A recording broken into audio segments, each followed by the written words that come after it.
সূরা ইয়াসিনের যে মূল বার্তা সেইখানে 3টি আয়াত আছে।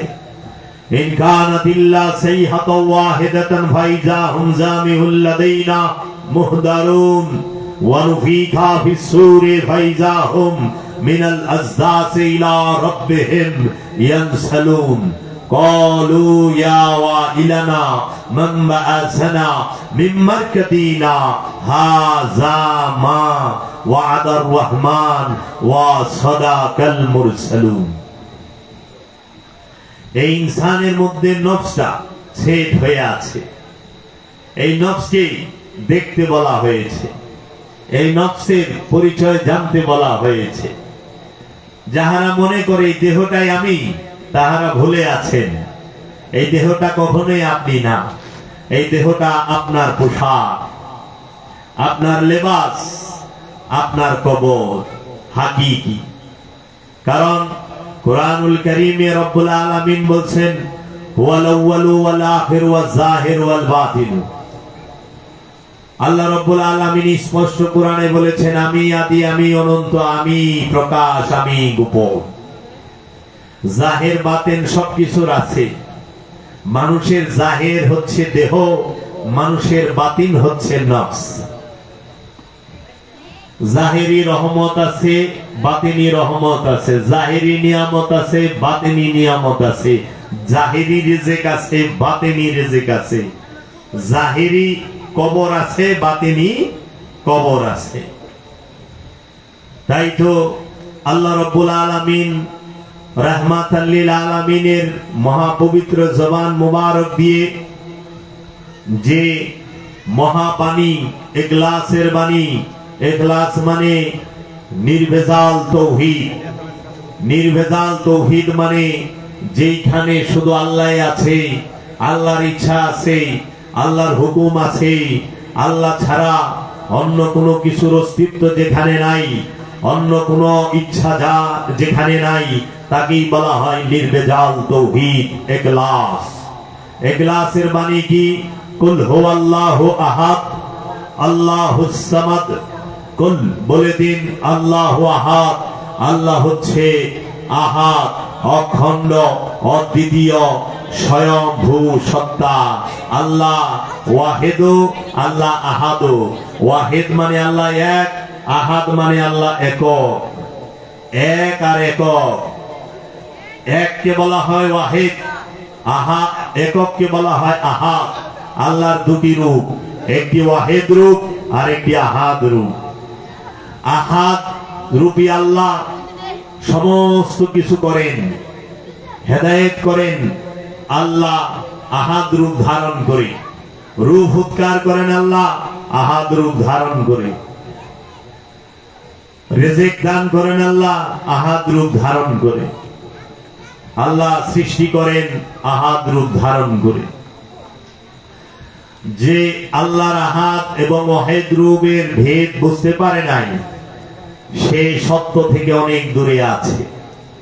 তাই তো আল্লাহ বলছে কুল হুয়াল্লাহু আহাদ। তুমি দেখতে শিখো অখণ্ড দ্বিতীয় স্বয়ংভূ সত্তাকে। তোমার আষ্টে পৃষ্ঠে গিরায় গিরায় বেঁধে দেওয়া হয়েছে। প্রত্যেক গ্রন্থির সাথে তোমার রবের আহাদ রূপ বিদ্যমান। এর জন্য বলা হয়েছে তুমি তোমার নফসের খবর নাও। ইয়া আইয়ুহাল্লাযীনা আমানু আলাইকুম আনফুসাকুম। হে বিশ্বাসী, তুমি তোমার নফসের খবর নাও। আল্লাহর হাবিব বলেছেন হাদিস শরীফে মান আরাফা নফসাহু ফাকাদ আরাফা রাব্বাহু। যে তার নফসকে চিনতে পেরেছে, কোনো সন্দেহ নাই সে তার রবকে চিনে ফেলেছে। কারণ নফস রবের রহস্য। রব মানে কি? নফস কিন্তু আল্লাহর রহস্য না, রবের। আল্লাহ রব, রূহ, রসুল। রূহ, রব, রসুল, আল্লাহ। এই বিষয়ে যদি কেউ শিখতে চায়, জানতে চায়, সে যেন ওলিয়ে কামেলের দ্বারস্থ হয়, ওলিয়ে কামেলের নূরের কদম মোবারকে গিয়ে আশ্রয় নেয়। কারণ নফস নিরাপত্তাহীন, আল্লাহ বলছে তোমরা পরিপূর্ণ নিরাপত্তার ভিতরে প্রবেশ করো। হে আমানু, তোমরা আল্লাহকে ভয় করো, ভয় করার মতো। তোমরা মুসলমান না হইয়া মারা যায় না। আমানুকে বলছে মুসলমান না হইয়া মারা যায় না। তাহলে আল্লাহর এই কালামের মূল ভাব অর্থ বোঝা যাচ্ছে যে সূরা আলে ইমরানের 102 নম্বর আয়াতে বলতাছে যে তোমরা হে আমানু মুসলমান না হইয়া মারা যায় না। আমানু বলতেছে, ইনসান বলে নাই, নফস বলে নাই, নাস বলে নাই, জিন বলে নাই, মুসল্লি বলে নাই, আমানু বলছে। আমানু মুসলমান হও। মুসলমান সর্বোচ্চ ডিগ্রি। সেই মুসলমান কখনো জন্মগত না, সেই মুসলমান কখনো লেবাসদারি নয়, সেই মুসলমান কখনো অনুষ্ঠানের নয়। সেই মুসলমান অবশ্যই ইব্রাহিম আলাইহিস সালামের আদর্শের মুসলমান, মুহাম্মদ সাল্লাল্লাহু আলাইহি ওয়াসাল্লামের আদর্শ স্বভাব চরিত্রের মুসলমান। সেই মুসলমানিত্ব অর্জন করতে হয়। মুসলমান করবেন কাকে? মুসলমান করবেন আপন মনকে, অন্তরকে, কলবকে। কারণ দেহ তৌহিদে বাস করে। দেহ মুসলমান, মন মুসলমান না। দেহ খোদারে মানে, মন মানে না। দেহ সেজদায় থাকে, মন সেজদায় থাকে না, নাকি গো বাবা? নামাজ পড়বার গেলে মসজিদের মধ্যে দেহ থাকে, যায় নামাজের মধ্যেও দেহ থাকে, ইমাম সাহেবের পিছনেও দেহ থাকে, এবং এই দেহ রুকু করে সেজদা করে, কিন্তু মনটা না মসজিদে যায় নামাজের ভিতরেও থাকে না, ইমামের পিছনেও থাকে না, মসজিদের ভিতরেও থাকে না, রুকুর মধ্যেও থাকে না, সেজদার মধ্যে থাকে না। মন বাতাসের আগে বনে চলে যায়, ফরুত ফারুক খালি দৌড় পারে। আর মনের মধ্যে শয়তান থাকে, ওই শয়তানেই লয়ে যায়। কারণ এই সৃষ্টি জগৎ আল্লাহর তাওহীদে বাস করে। সৃষ্টি জগতে শুধু আল্লাহর ইচ্ছা চলে। সৃষ্টি জগতে এই পৃথিবীর বুকে গাছপালা, তরুলতা, পশু পাখি যাহা কিছু আছে সমস্ত কিছু আল্লাহ তাসবিহ পাঠ করতেছে। আল্লাহ নিজে বলতেছেন, ইউসাব্বিহু লিল্লাহি মা ফিস সামাওয়াতি ওয়া মা ফিল আরদ। আসমান এবং জমিনে যাহা কিছু আছে সমস্ত কিছুই আল্লাহর তাসবিহ পাঠ করে। তারা সবাই মুসলমান। এবং আল্লাহ আরো বলেছেন সূরা রহমানে, ওয়াশ-শামসু ওয়াল কামারু ওয়ান নাজমু ওয়াশ-শাজারু ইয়াসজুদান ফাবিআইয়ি আলা'i রাব্বিকুমা তুকাজ্জিবান। এই আসমানের যে সূর্য, ওয়াশ-শামসু সূর্য, ওয়ান নাজমু এই গ্রহগুলো, ওয়াল কামারু এই চন্দ্র, এবং এই গাছপালা, শাজারু সবাই আল্লাহ সেজদায় রত। শুধু জিন আর ইনসান এরা আল্লাহ সেজদা করে না, এরা আল্লাহ সেজদায় নাই। তাই এই সৃষ্টি জগতে সমস্ত চাঁদ, সূরজ, গ্রহ, উপগ্রহ এবং আসমান জমিনের মধ্যে অবস্থিত গাছপালা, তরুলতা, পাহাড় পর্বত, সাগর, নদ নদী এবং যা কিছু আছে, পশু পাখি সবাই আল্লাহর সেজদায় রত। শুধু একটি দুইটি প্রাণী আল্লাহ সেজদায় রত না, আল্লাহ তাওহীদে বাস করে না, আল্লাহ তাওহীদ রাজ্যে থাকে না। এই দুইটি প্রাণী হচ্ছে একটি জিন আর একটি ইনসান। তাই তো আল্লাহ বলেছেন, আল্লাহ জিজ্ঞেস করেছেন, ওমা খালাকুল জিন্না ওয়াল ইনসা ইল্লা লিয়াবুদুনি, আমি কি জিন এবং ইনসানকে আমার ইবাদত করার জন্য, দাসত্ব করার জন্য তৈরি করি নাই? জিন ইনসান তৈরি হয়েছে রবের দাসত্বের জন্য। আর নফসকে পবিত্র করতে হবে। নফস যদি পবিত্র না হয় তাহলে জান্নাতেও যাইতে পারবেন না। নফস যদি পবিত্র না হয় রসুলের দর্শন বুঝবেন না। নফস যদি পবিত্র না হয় রবের দিদার পাবেন না, আত্মপরিচয় পাবেন না। যদি বিশ্বাস না হয় সূরা নিসা 13 নম্বর আয়াত, 14 নম্বর আয়াত একটু খুলে পড়ে দেখবেন। জান্নাতি তারা যারা আল্লাহ রসুলের আনুগত্য করে। আর আল্লাহ রসুলের আনুগত্য পবিত্র নফস ছাড়া কেউ করতে পারে না। অপবিত্র নফস আবু জাহেল, খান্নাত যুক্ত নফস আবু জাহেল। এর জন্য এই দেহ আর নফসের রহস্য বড়ই নিগুড়, মারাত্মক। এই দেহটা আপনি না, এই দেহটা আপনার পোশাক। এই নফসটা আপনি। এই নফসকে বাংলায় বলে প্রাণ, আর ইনসান এটা দেহ। তাই আল্লাহ মানুষকে তৈরি করেছেন, দেহকে তৈরি করেছেন। কোরআনে স্পষ্ট বলেছেন, আমি ইনসানকে তৈরি করেছি পুরা শুকনা ঠনঠনা মাটি থেকে। আমি ইনসানকে সৃষ্টি করেছি গন্ধযুক্ত ঘোলা পানি হইতে। আমি ইনসানকে সৃষ্টি করেছি কাদা মাটি হইতে। আমি ইনসানকে সৃষ্টি করেছি কাদা গন্ধযুক্ত মাটি হইতে। আমি ইনসানকে সৃষ্টি করেছি নুতফা হইতে। নফসকে বলে নাই, নফস আর ইনসান এক নয়।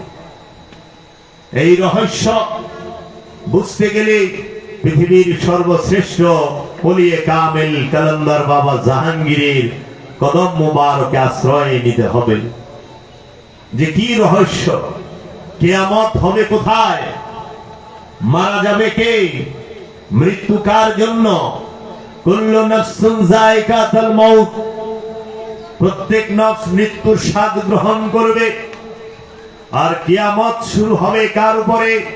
ইনসানের উপরে, দেহের উপরে কিয়ামত। নফসের উপরে মৃত্যুর স্বাদ, যায়কাতুল মাউত, মরণের স্বাদ গ্রহণ করবে। নফস ধ্বংস হবে না, শুধু চাকবে। যাক্কাত, যায়েক, টেস্ট করা, স্বাদ নেওয়া। মা বোনেরা তরকারি রাঁধে না, পায়েস রাঁধে না, একটু হাতে নিয়ে চাখে না, হালকা দুই এক ফোঁটা, যে লবণটা ঠিক আছে কিনা, ঝালটা ঠিক আছে কিনা, মশলাটা ঠিক আছে কিনা, স্বাদটা ঠিক আছে কিনা। নফস সে মৃত্যুর স্বাদ গ্রহণ করবে। আর কিয়ামত হবে এই দেহের উপরে আর মনের উপরে। এই মনের উপরে কিয়ামত হবে। এর জন্য ইনসান, নফস, কল, দেহ, মন, প্রাণ। দেহ কাকে বলে, মন কাকে বলে, প্রাণ কাকে বলে? পিতামাতার মিলনে দেহ তৈরি হয়, নফস তৈরি হয় না। নফস আগেই সৃষ্টি, নফস বহুত আগে সৃষ্টি। আলাস্তু বিরাব্বিকুম, আমি কি তোমাদের প্রভু নই? কালু বালা, নিশ্চয়ই আপনি আমাদের প্রভু। আমরা রব্বুল আলামিনের কাছে যখন বারযাকের স্তরে ছিলাম, আমরা যখন রব্বুল আলামিনের কাছে নফস রূপে ছিলাম, তখন আমরা ওয়াদা এবং সাক্ষী, আমরা আমানত, ওয়াদা এবং সাক্ষী, এই তিনটাই নিয়ে এসেছি, দিয়েও এসেছি। ওয়াদা করে এসেছি, কিন্তু দুনিয়ার মায়ায় পৃথিবীতে আইসা সেই ওয়াদা ভুইলা গেছি। দুনিয়ার মায়ায় পৃথিবীতে আইসা আমরা সেই ওয়াদা বরখেলাপ করেছি। দুনিয়ায় আইসা, পৃথিবীতে আইসা, দুনিয়ার মায়ায় আমরা সেই অঙ্গীকার এবং সেই ওয়াদা এবং আমানতের খেয়ানত করে ভালাইছি। এর জন্য যদি আপনারা খেয়াল করেন যে দুনিয়া কাকে বলে আর পৃথিবী কাকে বলে। পৃথিবী বাংলা শব্দ, দুনিয়া আরবি শব্দ। দুনিয়া কিন্তু বাংলা না। কোরআনে বলছে আর দুনিয়া তুমাতাউল গুরুর, এই দুনিয়া ধোঁকার রং ছাড়া আর কিছুই না। রং, ধোঁকার রং ব্যতীত দুনিয়া কিচ্ছু না। আর পৃথিবী, আল্লাহ বলছে পৃথিবীর আরবি হচ্ছে আর্থ। আর্থ মানে পৃথিবী, আর্থ মানে দুনিয়া। আর্থ শব্দটা কোরআনে অসংখ্যবার আছে। ইউসাব্বিহু লিল্লাহি মা ফিস সামাওয়াতি ওয়া মা ফিল আর্থ। পৃথিবীতে নবী আলাইহিস সালাতু ওয়াস সালামরা বসবাস করেছেন। পৃথিবীর বুকে রাসূল আলাইহিস সালাতু ওয়াস সালামরা বসবাস করেছেন। পৃথিবীর মাটিতে ওলি আল্লাহরা বসবাস করেছেন। পৃথিবীর মাটিতে তৌহিদবাসীরাও বসবাস করে। কিন্তু দুনিয়ার মধ্যে নবী রাসূল ওলিয়া উলিয়ারা বসবাস করে না, কারণ দুনিয়া বলা হয় মনের সৃষ্ট কল্পনা। কি মনের সৃষ্ট কল্পনা? মনের মধ্যে যে আশা আকাঙ্ক্ষা, কামনা বাসনা, যে ইচ্ছা চাওয়া পাওয়া, এইটার সমষ্টিগত নাম হচ্ছে দুনিয়া। তাই কিয়ামত ধারা দুনিয়াকে ধ্বংস করা হবে, লন্ড ভন্ড করা হবে। কেন? আপনি যে আশা আকাঙ্ক্ষা করে রাখছেন, হ্যাঁ 10 পাখি জায়গা কিনবেন, ছেলেটারে ইঞ্জিনিয়ার বানাইবেন, মাইয়াটারে ডাক্তার বানাইবেন, ছেলেটারে শিল্পপতির মেয়ের লাগে বিয়া করাইবেন, হ্যাঁ আর কত কি, চেয়ারম্যান হবেন, এটা হবেন, সেটা হবেন, কত কিছু আমরা আশা করে বইয়া থাকি না। বাচ্চা ছেলে হইছে, পরে কইতেছি যে ডাক্তার বানামু, পরে দেখি ডাকাইতে হয়ে গেছে। তো কাজেই এই যে মনে যে আশা আকাঙ্ক্ষা, এইটাকে বলা হয় দুনিয়া। আর এই দুনিয়ার উপরে কিয়ামত হবে, কিয়ামতের দ্বারা দুনিয়াকে ধ্বংস করে দেওয়া হবে। এই জন্য বলছে যে দুনিয়াতে বসবাস করে সে তো ধোকার রঙের ভিতরে বসবাস করছে। আর দুনিয়া তো সিজ্জিন, এই দুনিয়া হচ্ছে কি কারাগার। জাহান্নামকে দুনিয়া, পৃথিবী না। পৃথিবী আল্লাহ বানাইছে সৌন্দর্য দিয়া, পৃথিবীর অসম্ভব সৌন্দর্য। আর দুনিয়া বানাইছে আল্লাহ মায়া দিয়া। দুনিয়ার মায়ায় আর পৃথিবীর সৌন্দর্যে পইরা আমরা ওই যে আল্লাহ রাব্বুল আলামিনের কাছে ওয়াদা কইরাইছি যে আল্লাহ, আমরা আপনি যে আমানত দিয়েছেন সে আমানতের খেয়ানত করব না। মাওলা, আপনি যে আমার রব, আমি সেইটার সাক্ষী।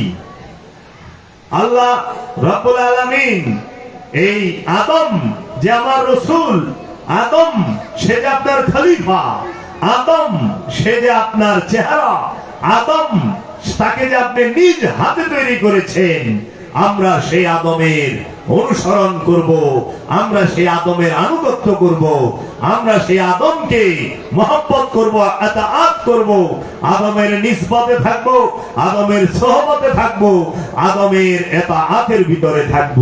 কিন্তু আমরা যখন পৃথিবীতে পিতামাতার যে প্রকৃতিগত নিয়ম, পিতামাতার মিলনে আমার যে দেহ তৈরি হয়, সেই দেহের মধ্যে আল্লাহ রাব্বুল আলামিন নফসকে সেট করে দেয়। নফসকে সেট করে দিয়া আমাকে একটা সুন্দর জিনিস দিয়া দেয় পরীক্ষা করার জন্য। সেই জিনিসটার নামই হইল সীমিত স্বাধীন ইচ্ছা শক্তি, limited free will and choice, ব্যক্তি স্বাধীনতা। এই ব্যক্তির স্বাধীনতা আল্লাহ রাব্বুল আলামিন দিয়াই পরীক্ষাটা চালু করে, যে দেখি আমাকে তুমি ভালোবাসো নাকি তুমি এই দুনিয়ার মায়ায় পইরা পৃথিবীর সৌন্দর্যে তুমি দুনিয়ার পৃথিবীকে গড়তে থাকো, কোনটা করো? এর জন্য অধিকাংশ মানুষ তার নফসের উপরে জুলুম করে সে কি করতেছে? দুনিয়াকে সে বড় করতেছে তার, এবং পৃথিবীর সৌন্দর্যে তার আরো পৃথিবীকে সৌন্দর্য করার আগ্রহ বাড়তেছে। তাই আমরা দেখতেছি আধুনিক সভ্য জগতে পৃথিবীকে কত সুন্দর করেছে, কত বিল্ডিং ইমারত, কত সহায় সম্পদ, কত কিছু করতেছে। এইটা মায়ায় পইরা রাসূলও ভুইলা গেছি, খোদাও ভুইলা গেছি। এখন কি মনে করি দোয়া করলেই সব পার হবে? না, মাওলা কি বলছে? আপন নফস থেকে খান্নাস ছাড়াও। তাই মৃত্যুটা হবে কার উপরে? মৃত্যুটা হবে নফসের।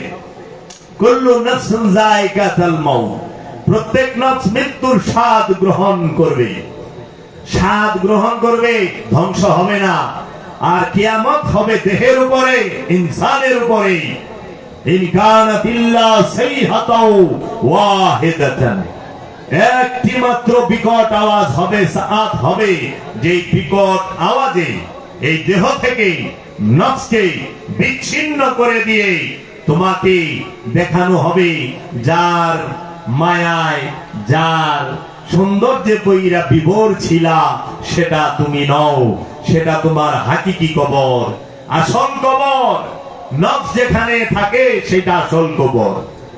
নফস যেখানে থাকে সেটা আসল কবর, মূল কবর, হাকিকি কবর, বাতিনি কবর। প্রাণ আমি যেখানে থাকি, আমি তো চিরকাল দেহের মধ্যেই থাকি, দেহ ছাড়া আমি কোথাও থাকি না। নফস দেহ ছাড়া থাকে না। দেহ কোথায় থাকে মারা গেলে? এই দেহটা যখন মৃত্যুর স্বাদ নেবে, নফস থেকে আলাদা হবে, তখন এই দেহ কথা বলবে না। দেহ কোনোদিন কথা বলেই নাই। এই দেহ দেখবে না, এই দেহ শুনবে না, এই দেহ হাঁটবে না, এই দেহ ধরবে না, এই দেহ লজ্জা শরম কিচ্ছুই পাবে না। যতই দেহের সামনে যায় কান্নাকাটি করেন আর কোরআন তেলাওয়াত করেন, কারণ দেহ তো শুনে না। শুনে কে? নফস। দেখে কে? নফস। ধরে কে? নফস। হাঁটে কে? নফস। বসে কে? নফস। খায় কে? নফস। ঘুমায় কে? নফস। জন্ম দেয় কে? নফস। জন্ম নেয় কে? নফস। এর জন্য নফসের সন্ধান করেন, নফসের পরিচয় জানেন, নফসকে চেনার চেষ্টা করেন। দেহটাকে সাজাইছেন, নফসটা কি সাজাইছেন? দেহকে পানি দিয়া ধুইয়া পরিষ্কার করছেন, নফসকে কি পবিত্র করতে পেরেছেন? এই দেহ মারা গেলে এই দেহটাকে নিয়া যে কোনো একটা বড় জায়গা রাখছে পঞ্চায়েতের মানুষ, সমাজের মানুষ মিলে তাকে গুরুস্থান বলি, কবরস্থান বলি। সেখানে নিয়া 3.5 হাত যার যার দেহের মাপে 3.5 হাত একটা গর্ত খুঁজবে, 1.5 হাত, 5, 2.5 হাত খাই খুইদা আপনার এই দেহটাকে নিয়া সেই কবরস্থানের কবরের মধ্যে রাখবে। ওইটার মধ্যে দেহ গেল, আপনি গেলেন কোথায়? চিন্তা করেন তো। আপনি তো ওই মাটির কবর গর্তের ভিতরে ঢুকেন নাই, আর ওই মাটির গর্তের ভিতরে ঢুকেছে আপনার মৃত দেহটা, মৃত লাশটা। লাশের কবর হচ্ছে ওই মাটির গর্ত। আপনি তো ঢুকেন নাই। আপনি কোথায় ছিলেন? আপনিও কবরেই ছিলেন, যেটা আল্লাহ বানায় দিছে। মানুষের নফসের কবর বানায় আল্লাহ, আর লাশের কবর বানায় মানুষে। এজন্য নফসের কবরটা বানায় দিছে আল্লাহ। এই নফসগুলো দেখতাছে, এই নফসগুলো শুনতাছে, এই নফসগুলো বলতাছে। তাইলে দেহে কে বা খায়, কে বা ঘুমায়? কে খাইলো 80টা বছর? কে দেখলো 80টা বছর? কে শুনলো 80টা বছর? কে শ্বাস প্রশ্বাস নিল 80 বছর? কে ধরলো 80 বছর? কে দাঁড়াইলো, বসলো, হাঁটলো, চললো, ফিরলো? তাকে তো চিনলাম না। তার থেকে অপরিচিতই রয়ে গেলাম। শুধু মনে করলাম এই দেহটাই আমি। না বাবা, এই দেহটা আমি নই, এই দেহটা আমার পোশাক। নফসের পোশাক দেহ, দেহের পোশাক কাপড়। দেহটাকে যেরকম কাপড় দিয়ে ঢাইকা রাখছেন, পাঞ্জাবি দিয়া রাখছেন, বোরকা দিয়া রাখছেন, ঠিক নফসটাকে, প্রাণটাকে, আপনাকে দেহ নামক পোশাক দিয়া ঢাইকা থইয়া দিছে। এর জন্য দেহ মৃত্যুর মুখোমুখি, কিয়ামতের মুখোমুখি হইল, নফস মৃত্যুর মুখোমুখি হইল। তার কারণে কখনোই আপনি জান্নাতে যাবেন না। দেহ মারা গেলে, নফস মারা গেলে জান্নাতে যায় না। জান্নাতে যায় আমিত্বের মরণ ঘটাইতে পারলে। দেহের মরণে কেউ জান্নাতে যাবে না। আমিত্বের মরণ ঘটলে সে জান্নাতে যাবে। খান্নাস রূপী শয়তানকে যদি নফস থেকে তাড়াইতে পারেন তাইলে জান্নাতি।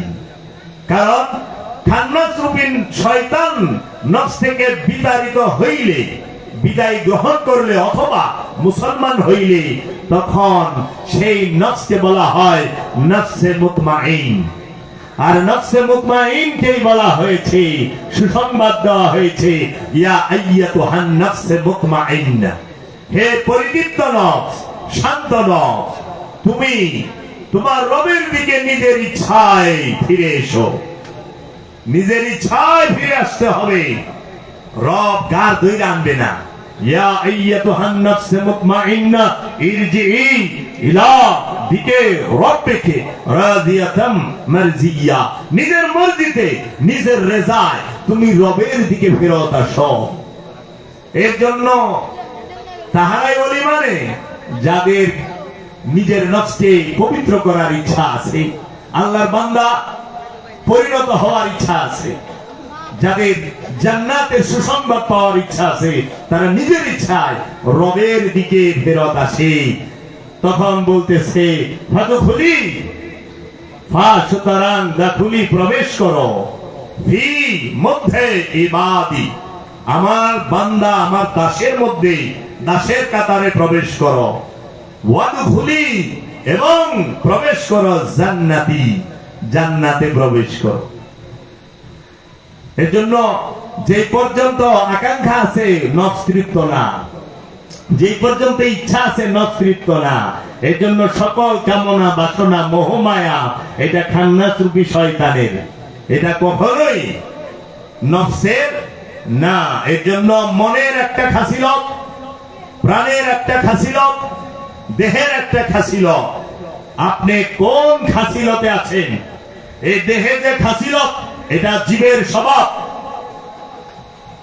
এই যে জীবের স্বভাব, দেহের খাসিলত কি? খাই খাই, ঘুমাই ঘুমাই, খামু আগুন মতো আর ঘুমাম, এটা হলো দেহ ছাড়।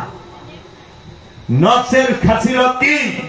আর মনের খাসিলত খালি জমা করে, অহংকার করে, মন জমা করে, মন অহংকার করে, মন লোভ করে, মন হিংসা করে, মন ক্রোধ, মনের লোভ, এই মনের মধ্যে মোহ মায়া কামনা বাসনা। এর জন্য মুসলমান করতে হবে মনকে। মুসলমান কাকে করবেন? দেহকে না মনকে? কারণ নফসে মুসলমান, নফসে নূর, এই নফস সে নূর। সূরা নিসা 2 নম্বর আয়াত আল্লাহ বলতেছে, হে আমানুরা, তোমরা সত্যের সাথে মিথ্যাকে মিশ্রণ করিও না। এটা সূরা বাকারার 42-এ বলছে, আর সূরা নিসা 2 নম্বর আয়াতে বলতেছে, হে মানুষেরা, হে আমানুরা, তোমরা এই পবিত্রের সাথে অপবিত্রকে মিশ্রণ করিও না। পবিত্রকে নফস, অপবিত্রকে খান্নাস, শয়তান। খান্নাস আরবি শব্দ, বাংলা হইল কামনা। শয়তান আরবি শব্দ, শয়তানের বাংলা হইল কুমন্ত্রণা। মারদুদ আরবি শব্দ, মরদুদের বাংলা হইল সম্পদ জমাকারী। আর ইবলিশ আরবি হিব্রু শব্দ, ইবলিশের বাংলা হইল অহংকারী। বালা সা হইল আরবি। তো কাজেই আপনাকে আগে জানতে হবে মুসলমানকে হয়। এর জন্য আমরা এখন লেবাসের মুসলমান। এর জন্য আমি দাড়ি রেখেছি, রুমাল পরেছি, টুপি পরেছি, পাঞ্জাবি পায়জামা পরেছি, এটা লেবাস। আবার আমি সুন্নতে খাতনাও হয়েছে, আমার পিতা মাতায় করায় দিছে। অনুষ্ঠানের মুসলমান পুরা দুমে হয়ে গেছি আমি। কিন্তু আমি যে মায়ের গর্ভ থেকে হয়েছি, আমি যে স্ত্রীর স্বামী, আমি যে বোনের ভাই, আমি যে মেয়ের পিতা, তারে কেমনে মুসলমান করুন? তার তো দাড়িও রাখা পারতাছি না, তারে টুপিও পরাই পারতাছি না, তারে পাঞ্জাবিও পরাই পারতাছি না, তারে সুন্নতে খাতনাও দেওয়া পারতাছি না, নাকি গো? তাহলে মুসলমানটা হবে কে? মুসলমানটা হইতে হয় কার?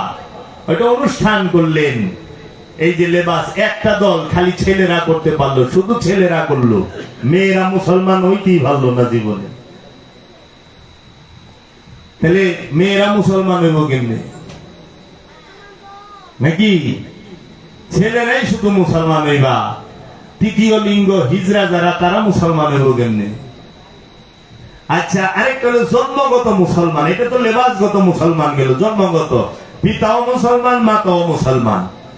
দুইজনের মিলনে যে সন্তান হয়েছে, রহিম মিয়া আর জরিনা বেগমের মিলনে যে ছেলে হয়, তার নাম আব্দুর রহমান হয়ে যায়, মানে জন্মগত মুসলমান। পিতা মাতার মিলনে জন্মগত মুসলমান, আর একটা লেবাসদারি মুসলমান। আরেকটা আছে আদর্শের মুসলমান। সেটা কি? যে অন্তরকে মুসলমান করে। মন ছেলেদেরও আছে, মেয়েদেরও আছে, তাই না বাবা? নারীরও মন আছে, নরেরও মন আছে, তৃতীয় লিঙ্গ হিজড়াদেরও মন আছে। এর জন্য মনকে মুসলমান করতে হয়, কারণ শয়তান দেহে থাকে না, মনে থাকে।